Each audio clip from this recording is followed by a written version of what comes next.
Hello hello, এই বলছি তুমি পর ফোন করছি। হ্যাঁ, আমি এখন ভিডিও করছি। তো গাইস, এই ভিডিওটা তোমরা যদি পুরো দেখো, তোমরা হাসতে হাসতে গড়ে বেড়াবে। আমি বলছি হাসবে তোমরা, তো তোমরা ফুল ভিডিওটা দেখবে। তোমাদেরকে হাসতেই হবে। তোমাদের কারোর যদি মন খারাপ থাকে তাও তোমাদের সবার মন খারাপ হয়ে যাবে। ভিডিওটা পুরো দেখবে, ঠিক আছে?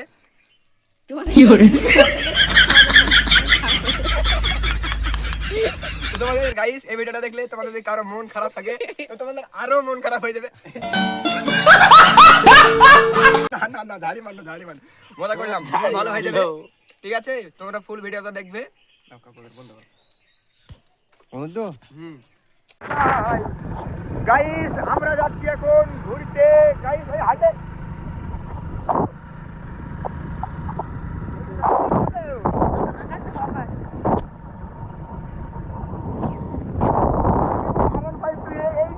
যাচ্ছি আমরা।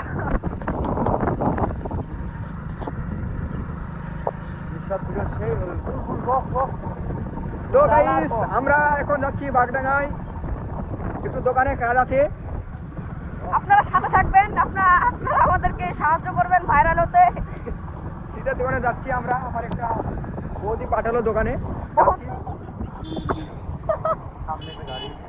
পানি হয়েছে রাতে, রাস্তায় এত কি বলবো। যাই হোক, হ্যাঁ, মুখের সামনে মোবাইল ধরো, কিছু দেখতে পাবো না।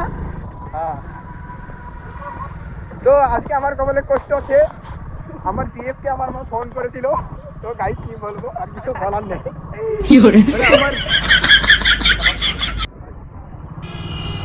আজকে আমার কপালে আমার মা যে আমাকে কি কেলানি দেবে তার কোনো বলার কোনো সীমা নাই।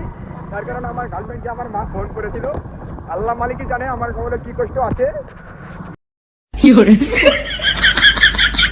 যে ফোনে আমরা ক্যামেরা করছি সেই ফোনটা কালকে কিনে নিয়ে আসলাম, আজকে ভিডিও করছি।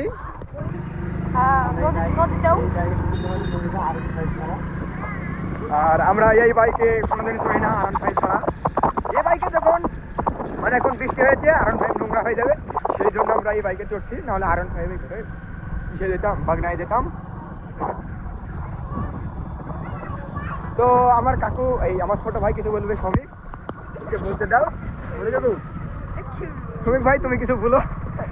আমার বক্তব্য শেষ, আমি আর কিছু বলতে পারবো না। গাইস আমার শরম লাগছে। গাইস, আমার এমনিতে আজকে মন ভালো নেই, তার কারণ আমার গার্লফ্রেন্ডকে আমার মা ফোন করেছিল। মানে তোমাদের ভাবি হচ্ছে, কাকি হচ্ছে, কার দিদি হচ্ছে, কার জানি না, কার খালা, কার আম্মু, এই কার কাকু, কার কাকু, কার আন্টি, ওটা আমি জানি না সঠিক, কিন্তু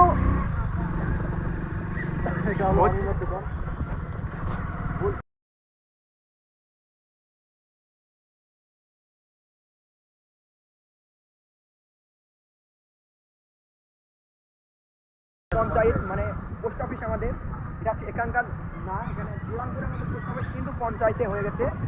তো এটা কুসাবাড়িয়া মাদ্রাসা, এগুলো দিয়ে গার্লস স্কুল যায়। আমাদের স্কুল সামনে, তোমাদেরকে তোমরা কোনদিন দেখতে পাবা না যত সম্ভব। চলো দেখাবো,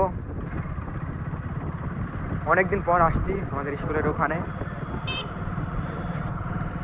তো গাইস, এখানে একটা অসাধারণ টান হবে। আপনারা সবাই সাথে থাকবেন। এখানে অসাধারণ গান ফাটানো হবে, গাড় ফাটা টান হবে, গাড় ফাটা। তো আমরা আসলাম কুসাবাড়িয়ায়, এখনো 2 কিলোমিটার বাকি আছে। ও কাকু, সাইডে আসতে। এই মোড়ে মাত্র ঢুকলাম আমরা। বিরিয়ানির দোকানে দেখাও, কেউ খাবে কিছু দাও। ওই দেখো ওইটি। তো এখানে আমার ছোট ভাইয়ের নানি বাড়ি, এই সাইড দিয়ে যেতে হয়, 5 মিনিটের রাস্তা। আমরা যাচ্ছি। হ্যাঁ, পড়ছে গেলে এখন খালা যাচ্ছি, বৌদি বলে থাকে সবাই। বিরিয়ানি কেউ আপনারা খাবেন? ও দাদা, আচ্ছা তো ও লোক আনকা হিন্দি মারে।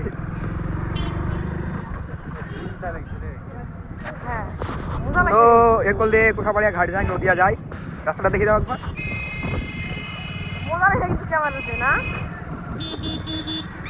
রাস্তায় কি বলবো, এত ভিড়, পানির দিনে তাও ভিড় এত।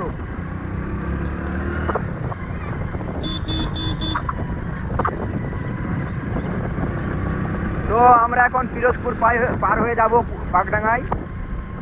তো আমার কাকুটা বললো চল তোর হাতে বেরিয়ে আসি, তো আমিও যাচ্ছি সেই জন্য, এই কাকু যাচ্ছে সেই জন্য আমাদের হাতে।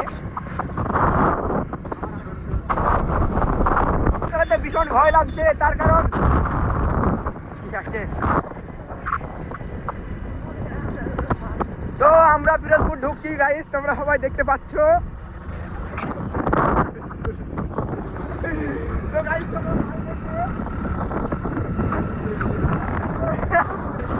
আমার কাকুটা আবার সাহস বেশি করে।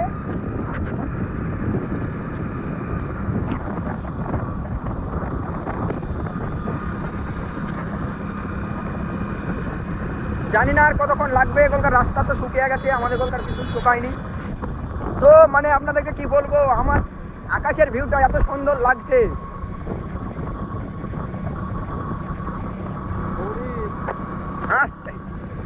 তো মানে আমরা এখানে একটা জিনিস ছাড়বো না কাউকে, কোনো কিছু কার বাড়ি কোথায় না কি। এ সামনে এই মাঠটা দেখো তো কাকু, এই মাঠটা আসতাম। তো সামনে একটা মাল দেখা যাচ্ছে, হ্যাঁ এই কলকাতা রাস্তা দিয়ে যেতাম।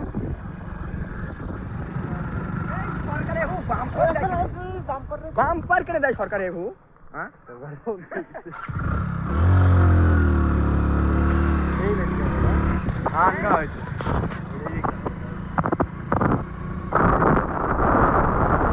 তো গাইস এখানে আমার কাকু শ্বশুর বাড়ি আছে সামনে, আর একটু যেয়ে